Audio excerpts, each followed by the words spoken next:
ஒண்ணும் இல்லம்மா, அவர் அடிக்கடி கால் மெசேஜ் எல்லாம் பண்ணிட்டு தான் இருந்தாரு. இன்னைக்கு எதுவுமே பண்ணல. அதான். ஒரு முறை கூப்பிடலாம், 2 முறை கூப்பிடலாம்.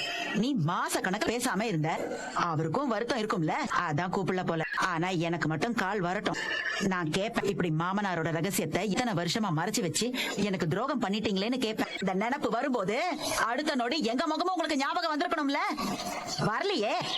ஐயோ பாட்டி, நீ கொஞ்சம் அடக்கி வாசி, இல்லன்னா எக்கு தப்பா மாட்டுவ, பாத்துக்க. சரி வா, ஸ்கூல்ல ஹோம் பண்ணாத குழந்தை மாதிரியே நிப்ப. வா போலாம், வா.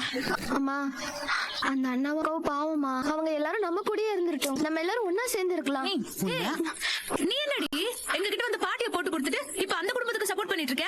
ஏய், என்ன என்ன நானும் பாத்துக்கிட்டே இருக்கேன், ஆள் ஆளுக்கு இஷ்டத்துக்கு ஆடிட்டு இருக்கீங்க. திடீர்னு என்ன அவங்க மேல பாசம் ஒத்துக்கிட்டு வருது? பேசாம எல்லாரும் ஒண்ணு மண்ணமா இருங்க, நான் வேணா வேற எங்கேயாவது போயிடுறேன். மாமா மாமா, நீ வர சும்மா இருமா. அவளே சின்ன பொண்ணு ஏதோ தெரியாம பேசிட்டா, அவ சொல்றத போய் கேட்டுட்டு கோவப்பட்டுட்டு இருக்க. விடுமா, கூட்டிட்டு போடி.